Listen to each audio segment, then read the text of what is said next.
boas-vindas a você que é membro, dar boas-vindas a você que tem frequentado a nossa igreja e também você que talvez esteja visitando nossa igreja pela primeira vez, dizer que é uma alegria tremenda receber você aqui em nossa igreja, dizer que você é muito bem-vindo e no final do culto a gente tem um presente para você que está vindo pela primeira vez. Então não vai embora sem passar ali na conexão e retirar um presente. É uma forma da gente demonstrar a nossa gratidão, o nosso carinho, a nossa alegria de ter você cultuando ao Senhor conosco nessa noite. Amém?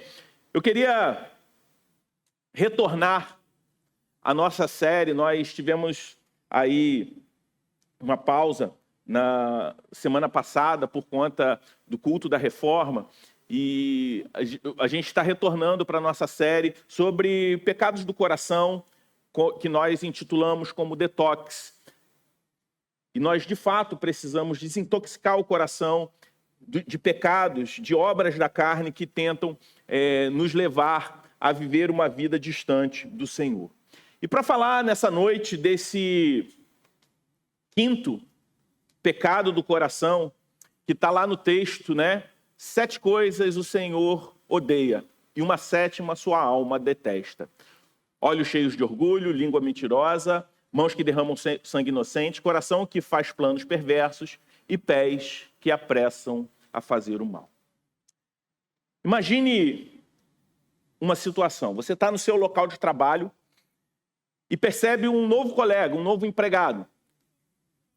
Talentoso, carismático, começa a chamar a atenção de toda a equipe e principalmente dos seus superiores.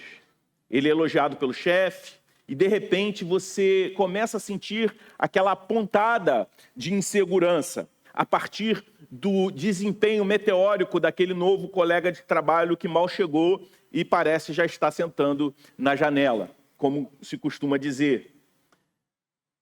Talvez você comece a observar cada passo daquele novo colega. E cada passo que você observa, você tem uma sensação de que ele pode estar ameaçando a sua posição, ou até mesmo ameaçando aonde você quer chegar dentro da sua empresa. E esse sentimento ele não para de crescer, até que você se pega pensando o seguinte: preciso fazer algo para eu proteger o meu espaço aqui. Às vezes essas reações se manifestam de maneiras sutis, com pequenos comentários negativos a respeito da pessoa, fofoca, ou até boicotes disfarçados, mas sempre com um único objetivo: neutralizar aquela ameaça. Esse exemplo pode parecer algo pequeno e talvez você encare até mesmo como natural.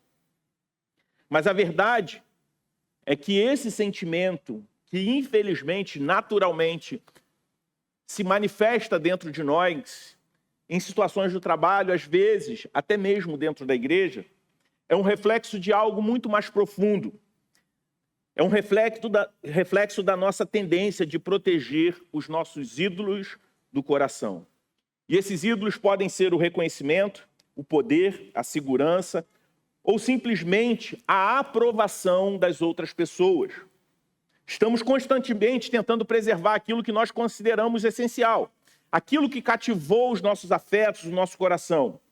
E para manter esses ídolos intocáveis, muitas vezes nós sacrificamos o outro, sejam com atitudes sutis ou com ações mais diretas.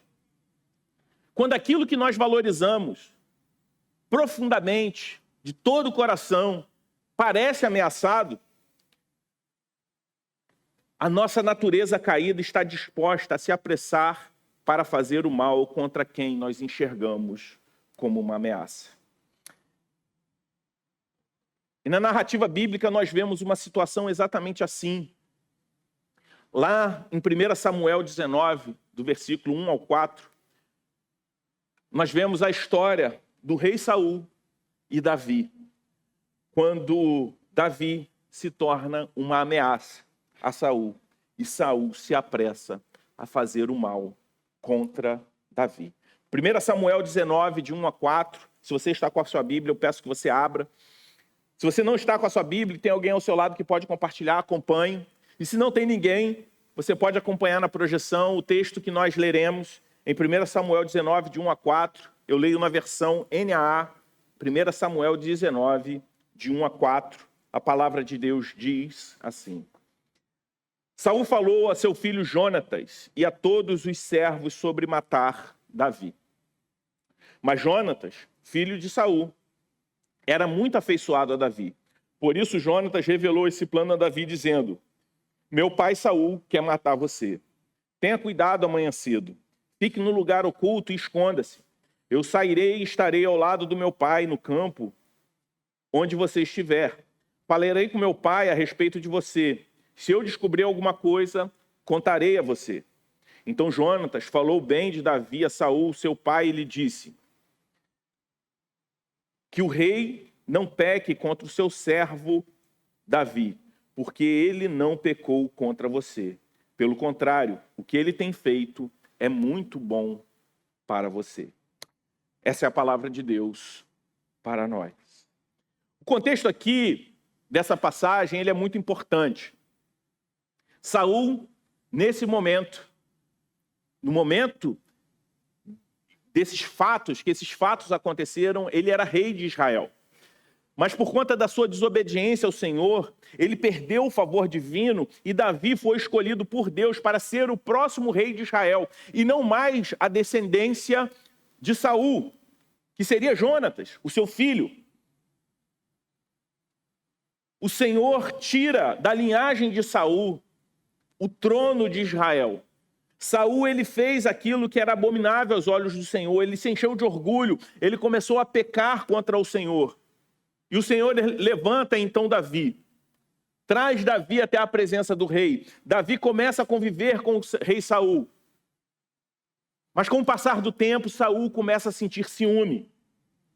Davi aqui ainda era jovem. Ele havia conquistado a admiração do povo ao derrotar Golias e se tornou um herói nacional para o povo de Israel. E Saul, ao invés de ver a ascensão de Davi como uma bênção para o seu povo, para o povo que ele governava, Saul começou a ver Davi como um inimigo, alguém que ameaçava a sua posição e o seu orgulho, mesmo sabendo que aquilo que Davi fez havia sido bom para o seu povo e, consequentemente, para o seu reinado. Mas Saul estava dominado pela idolatria pelo poder. E por isso ele havia também se esquecido do Senhor. E o texto nos conta que Saul chegou ao ponto de dar uma ordem para que Davi fosse morto. Ele queria traçar um plano para assassinar Davi. Isso revela o quanto de ciúme e insegurança havia dominado o coração do rei. Aponta como o pecado do ciúme, o pecado da insegurança que o ciúme traz é perigoso, é danoso e pode nos levar a cometer pecados terríveis, a eliminar o outro de alguma maneira que ameaçam aquilo que de alguma forma nós nutrimos um ciúme pecaminoso. O apressar-se para fazer o mal de Saul é a expressão de uma alma atormentada pelo medo de perder o que ele considerava essencial para a sua identidade. Davi, para Saul, não era apenas um jovem servo e fiel. Ele era uma ameaça que Saul mais idolatrava, o seu poder e o seu controle. Saul, ele tinha colocado no seu poder a sua identidade. Quantas vezes nós vemos líderes que colocam na sua posição de poder a sua identidade, que começam a transgredir e fazer aquilo que é abominável aos olhos do Senhor, que se sustentam no poder, na força do seu próprio braço, ignorando aquilo que o Senhor diz, simplesmente porque colocam no seu posto de liderança, naquilo que ele faz, a sua própria identidade. E isso não se limita a poderes desse mundo, a governos desse mundo. Muitas vezes nós vemos, infelizmente, pastores e líderes eclesiásticos que não conseguem mais desassociar, que se viciam pelo poder e não conseguem mais se desassociar da função que exercem e colocam na sua liderança a sua identidade. Voltando ao texto, nesse cenário sombrio, entre Saul tentando assassinar Davi, nós vemos Jonatas, filho de Saul, amigo de Davi, tomando uma atitude corajosa, contrariando, de certa forma, traindo seu pai. Jonatas escolhe se colocar como intercessor, avisando Davi a respeito do perigo e tentando convencer Saul a poupar a sua vida. Jonatas representa uma reação completamente oposta à do seu pai, Saul.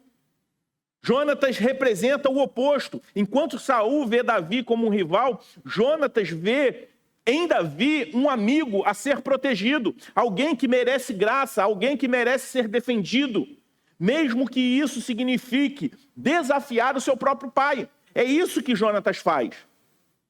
A atitude de Jonatas aponta para o tipo de amor sacrificial e a intercessão que nós encontramos em Jesus Cristo. O verdadeiro intercessor que age em nosso favor. Cristo é o nosso intercessor. Como nós cantamos, é o nosso eterno e sumo sacerdote. É aquele que intercede por nós, é aquele que se coloca como um mediador. Nessa história nós podemos ver que o coração humano, quando ameaçado, tende a agir de maneira destrutiva. O texto revela como Saul se apressa para fazer o mal, movido pelo ciúme, pela insegurança, pela inveja. Assim como Saul, muitas vezes, nós também estamos dispostos a sacrificar os outros quando eles parecem ameaçar os nossos próprios interesses, quando o nosso coração está dominado pelo ciúme, pela insegurança, pela inveja. Mas a história de Jonatas aponta para uma alternativa, para um caminho de intercessão, para um caminho de graça, um reflexo daquilo que Jesus Cristo fez por nós. Enquanto nós exploramos esse tema hoje, a pergunta para nós é a seguinte: onde estão os ídolos do nosso coração? Ou melhor, quais são os ídolos que estão em nosso coração? Quais atitudes nós temos tomado para tentar proteger esses ídolos?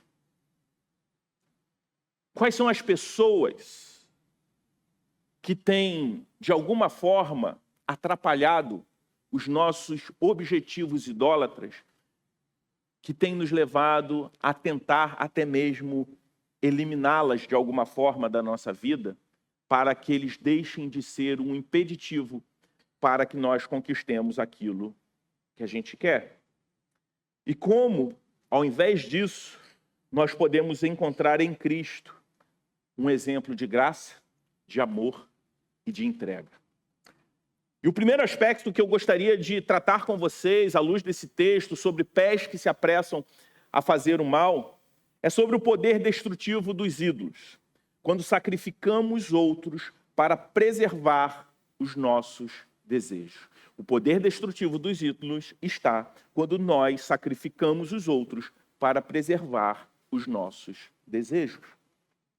No texto de 1 Samuel 19, como nós vemos aqui, a gente vê o ciúme e a insegurança de Saul, levando o rei a considerar Davi uma ameaça ao seu trono. Esse temor é tão intenso que ele ordena os seus servos, incluindo seu filho Jonatas, que matem Davi. Esse impulso destrutivo nasce de algo que está profundamente enraizado em Saul. Seu desejo de manter o poder e a autoridade que ele considera essencial para a sua própria identidade. Para Saul, o trono era um ídolo, algo que ele precisava proteger a qualquer custo, mesmo que isso significasse o assassinato, o derramamento de sangue inocente, mesmo que isso significasse sacrificar alguém inocente como Davi. A história nos lembra que, quando nossos desejos mais profundos são ameaçados, muitas vezes nós estamos prontos a sacrificar o outro para preservar aquilo que nós erroneamente consideramos como essencial. Vemos isso de forma explícita no mundo ao nosso redor, não somente nesse relato bíblico. Basta olhar para a violência urbana. Há poucas semanas atrás, Avenida Brasil, altura da Cidade Alta, uma operação policial com o objetivo de prender um dos maiores criminosos da nossa cidade, para proteger aquele líder e o poder que ele exerce, o sistema que ele controla. Os soldados daquela facção começaram a atirar contra a avenida movimentada, cheia de trabalhadores indo para o trabalho, e vitimou pessoas. Por quê? Porque aquelas pessoas ali se tornaram descartáveis diante do objetivo de se preservar o poder, de se manter um sistema. As pessoas se tornaram um meio para a proteção de algo maior. Desconsideraram o valor da vida humana. Desumanizaram o outro, tornando o outro descartável.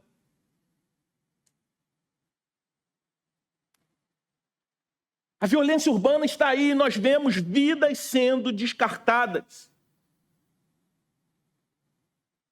Vidas são destruídas em nome da ganância, em nome do crime. Movidos pelo desejo de poder, de riqueza.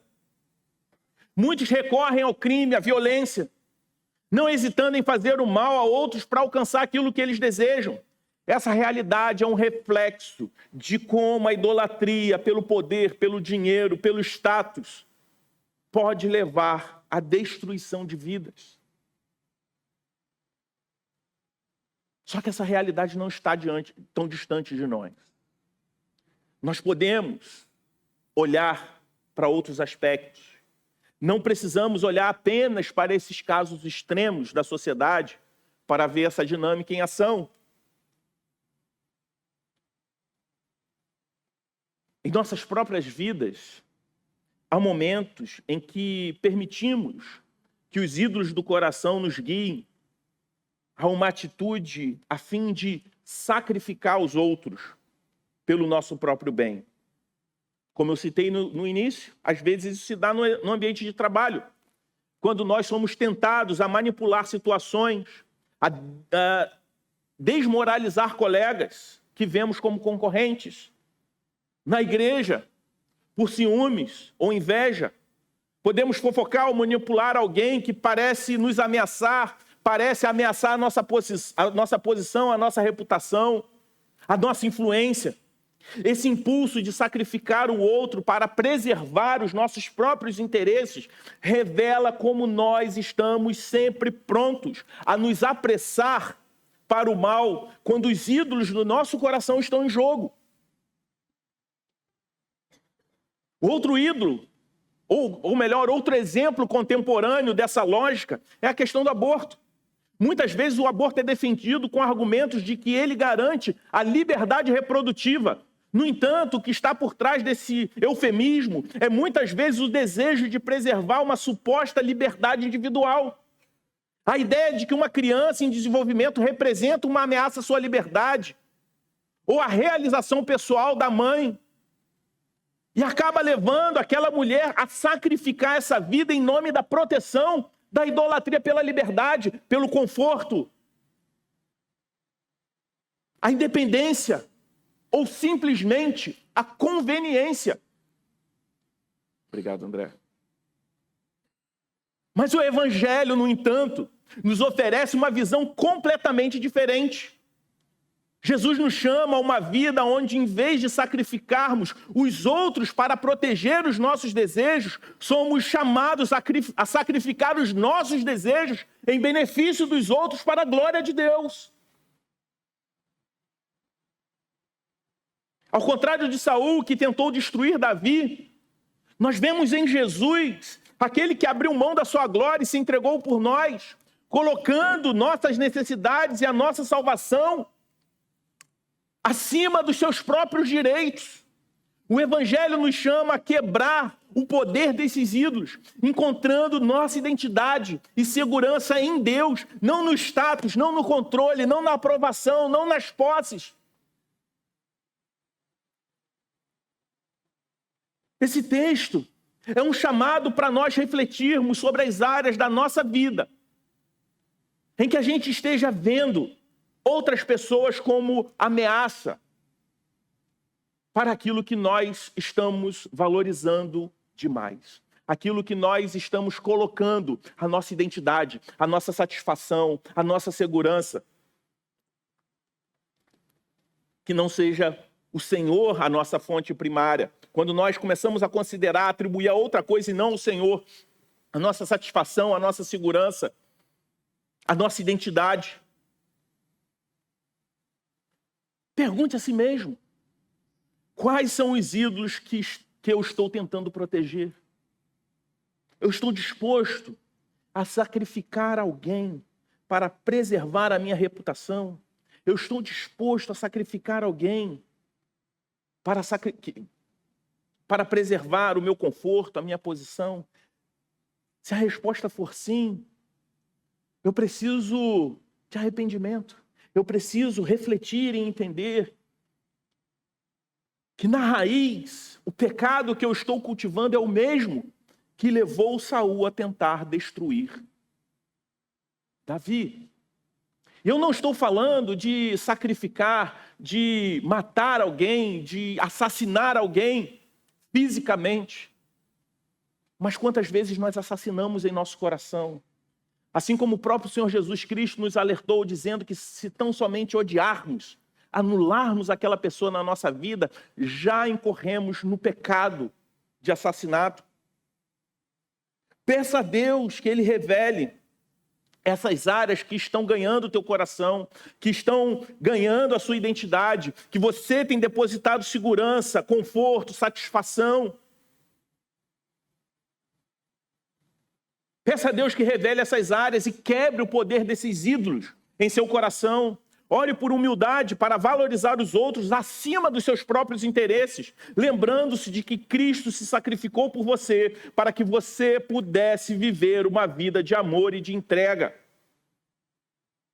Que ao invés de se apressar em fazer o mal, nós possamos seguir o exemplo, não simplesmente de Jonatas, mas do próprio Jesus, e sacrificar os nossos desejos pelo bem do outro.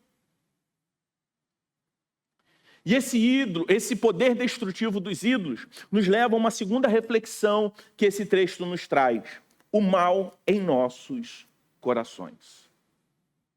E esse segundo tópico, a respeito do mal em nossos corações, nós podemos entender que quando nós sacrificamos os outros, mesmo que não seja fisicamente, mas com palavras e atitudes, nós estamos, de certa forma, pecando, assim como Saul.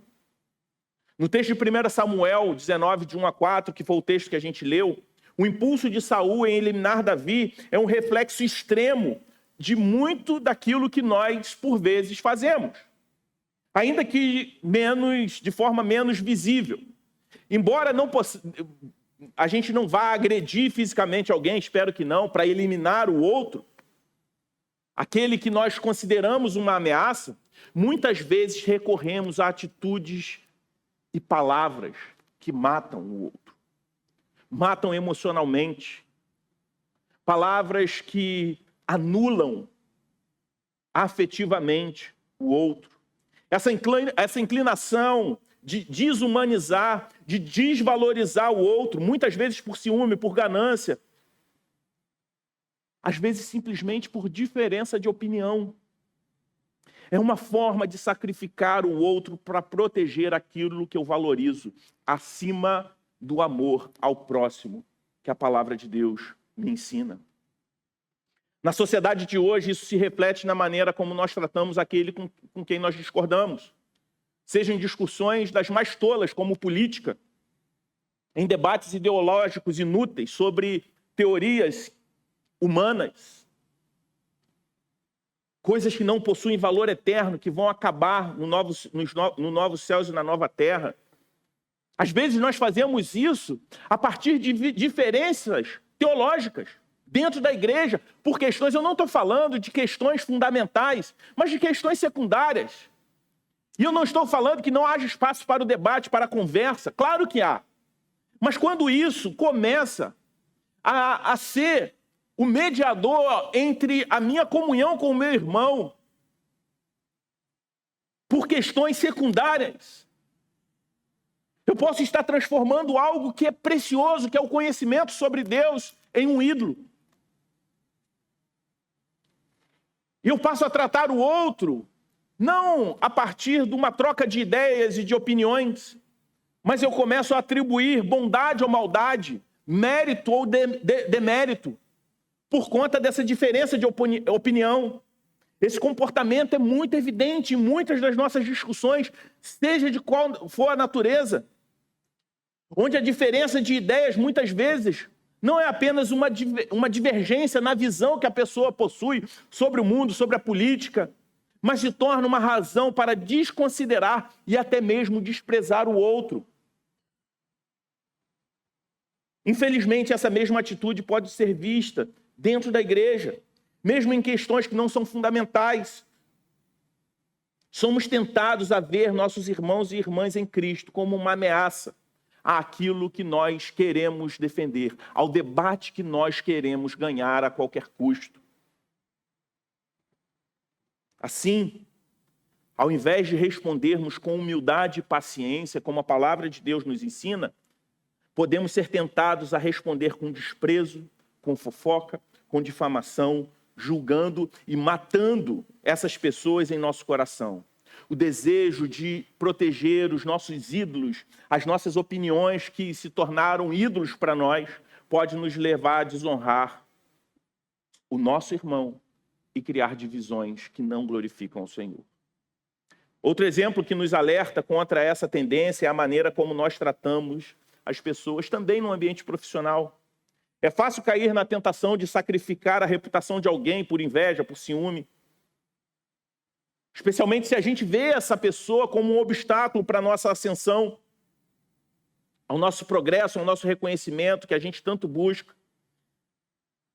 Nesses momentos nós temos a tendência a fofocar, a diminuir a imagem do outro, a criar uma narrativa que protege os nossos interesses, mesmo que isso destrua a reputação de outra pessoa, mesmo que isso destrua o bem-estar de quem nos rodeia. Mas o Evangelho nos convida a um caminho radicalmente diferente. Jesus nos chama a amar, inclusive, os nossos inimigos. Então, por que nós não conseguimos amar aqueles que simplesmente a gente diverge? A Bíblia nos chama a orar pelos nossos inimigos, a retribuir o mal com o bem. A palavra de Deus diz que nós devemos tratar o outro como mais importantes que nós mesmos. E não há uma condição aqui. Trate o outro mais importante do que você mesmo, se esse outro... Não há. O caminho do Evangelho é o caminho de ver o outro como alguém amado por Deus, digno da nossa paciência, digno da nossa gentileza, digno da nossa compaixão, mesmo que haja divergências profundas e que o outro, de fato, esteja equivocado nessas divergências, mesmo que a gente discorde, mesmo que a gente até se sinta ameaçado em alguma posição no trabalho, seja onde for, por essa outra pessoa. Precisamos considerar a maneira como tratamos, como reagimos às pessoas que, porventura, estejamos vendo como ameaças na nossa vida. Seja por diferença de opinião, seja por questões profissionais, ou até por rivalidades pessoais, rivalidades inúteis.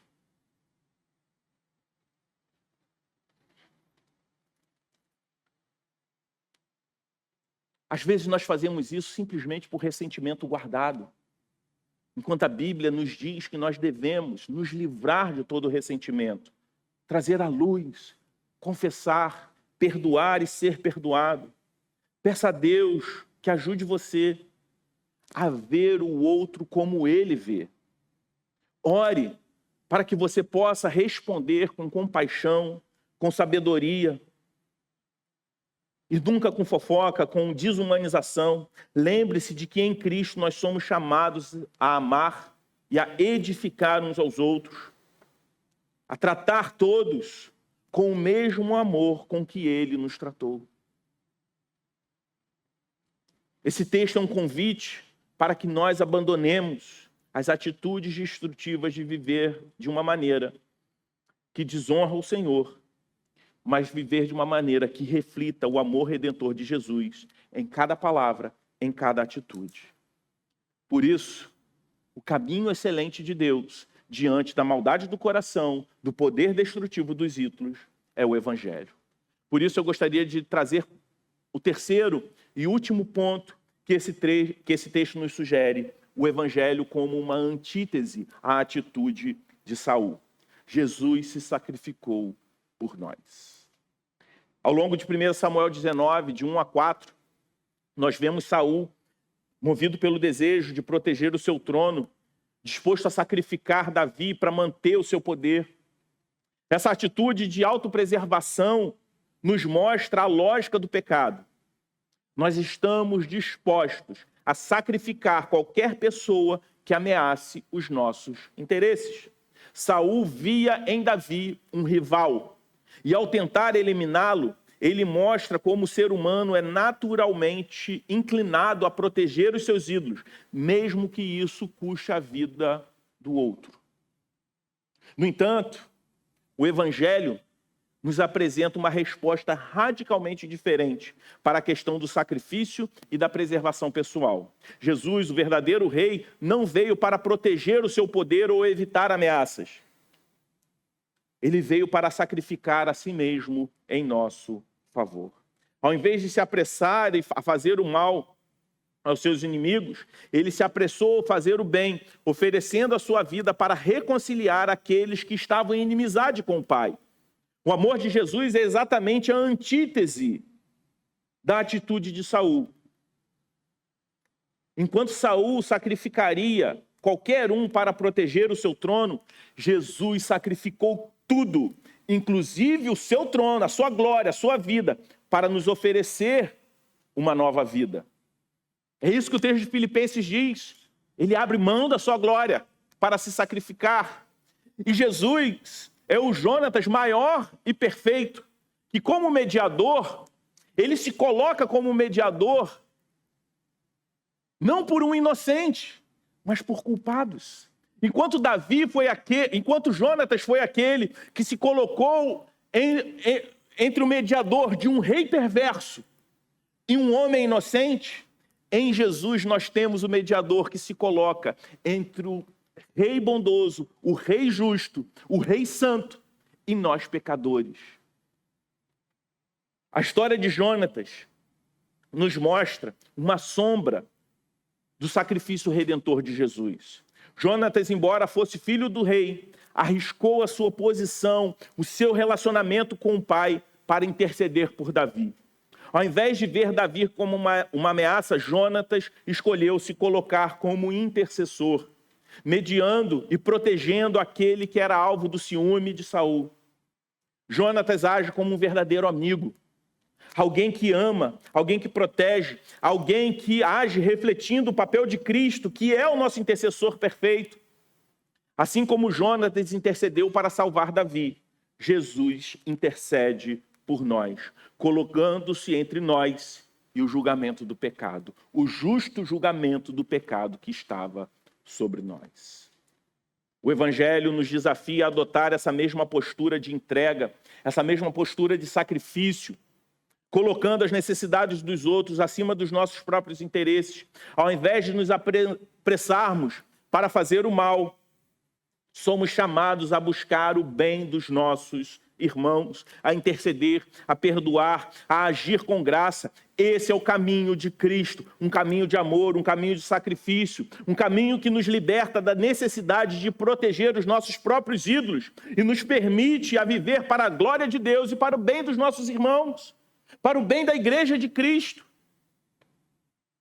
Meu irmão, minha irmã, considere o exemplo de Jonatas e reflita sobre como você pode também ser um intercessor, um pacificador, um agente de graça na vida das pessoas que estão ao seu redor. Existem situações ou relacionamentos em que você tem a oportunidade de ser esse intercessor, de interceder, de promover a paz, de colocar o bem do outro em primeiro lugar. E por vezes nós negligenciamos o chamado do Evangelho a agirmos dessa forma. Ao invés de nos apressarmos em fazer o mal, ore para que Deus lhe conceda a humildade e a disposição de imitar o amor de Cristo, que sacrifica o seu próprio interesse pelo bem de muitos. Peça a Deus que ajude a quebrar os ídolos do coração, para que você sinta o desejo de honrar a Deus, para que você não sinta a necessidade de proteger o seu próprio poder, o seu próprio status. Ore por um coração que, ao invés de ver as pessoas como ameaças, veja nas pessoas oportunidades de demonstrar o amor de Cristo, servindo, intercedendo e abençoando. Que sejamos transformados pela graça do Evangelho, vivendo como aqueles que refletem a atitude de Cristo e que se apressam, não para o mal, mas para o bem. A história de Saul, Davi e Jonatas nos revela um padrão que ainda hoje encontramos em nossos próprios corações. Revela um padrão que nós encontramos na própria sociedade em que nós vivemos. Como Saul, nós somos frequentemente tentados a ver aqueles ao nosso redor como ameaças aos nossos desejos. Ver aqueles que estão à nossa volta como ameaças às nossas vontades, ao nosso status, ao nosso conforto, ou simplesmente ameaças às ideias que nós queremos defender a qualquer custo. Nosso coração, ele é programado, por conta do pecado, a ser voltado a proteger, a cultivar e proteger os ídolos que nós fabricamos. E o desdobramento prático dessa programação defeituosa feita pelo pecado no homem é nos dar pés apressados a fazer o mal. Seja por meio de atitudes, seja por meio de palavras, por pequenas ações, sacrificando o próximo em favor dos nossos próprios interesses. Porém, em Jonatas, nós vemos uma atitude diferente, uma imagem, uma sombra da graça e da intercessão do próprio Cristo por nós. Jonatas, ao se colocar entre Saul e Davi, não protege o seu próprio interesse e posição. Afinal de contas, Jonatas era o herdeiro natural do trono. Mas ele age como um verdadeiro intercessor. Ele escolhe defender a vida e a dignidade do outro, ainda que isso custasse a proximidade com seu próprio pai, ainda que isso custasse a herança do trono que naturalmente deveria ser dele. Esse ato de amor e de lealdade de Jonatas para com Davi aponta para o intercessor maior e perfeito, Jesus Cristo, que se coloca entre nós e o justo juiz em relação ao juízo do pecado, oferecendo-se em nosso lugar. Jesus é a perfeita antítese da atitude de Saul. Em vez de proteger o seu trono, ele abandonou o seu trono. Ao invés de proteger os seus interesses, ele se entregou por nós. Cristo é o Rei que não apenas se apressou a nos salvar, mas também nos mostrou como viver uma vida de sacrifício, de amor em favor ao próximo. E Jesus nos chama a seguirmos o seu exemplo, a não ver mais pessoas como ameaças, mas ver nas pessoas oportunidades para demonstrar a graça que recebemos do próprio Senhor. Assim, o convite do Evangelho para nós hoje é muito claro. Ao invés de nos apressarmos os nossos próprios pés para fazer o mal, nós somos chamados a desacelerar, a refletir, a buscar em Cristo a força para viver uma vida que glorifique a Ele, buscando o bem do outro. Ao invés de sacrificar aqueles ao nosso redor para proteger os nossos próprios ídolos, que eu e você possamos sacrificar os nossos ídolos em favor do amor e da reconciliação, que cada palavra, que em cada atitude, em cada decisão, nós possamos refletir o amor sacrificial de Cristo, que é o nosso intercessor, vivendo para glorificar a Deus e para abençoar a vida de muitos. Que eu e você possamos sair daqui nessa noite com a certeza, com a convicção, com o desejo de orar para que o Espírito Santo de Deus revele e desfaça os ídolos que ainda cultivamos em nossos corações. Que o Espírito Santo nos capacite a viver de uma maneira oposta ao caminho de Saul. E que em tudo aquilo que a gente fizer, sigamos o exemplo, não simplesmente de Jonatas, mas acima de tudo, o exemplo de Cristo. Que os nossos pés não se apressem a fazer o mal, mas que nós nos apressemos para viver em missão, por amor a Cristo e para o bem das pessoas. Que os nossos pés enxerguem a missão de Deus como algo urgente, viver uma vida que glorifique ao Senhor. Pés e mãos que fazem a obra de Deus, que refletem o caráter de um Deus santo, que se revelou em graça, em amor, em piedade, através da vida do seu Filho. Amém? Vamos orar? Deus Santo, nós te louvamos, porque Tu és um Deus bondoso, Tu és um Deus gracioso, que enviou Jesus Cristo para ser o nosso intercessor.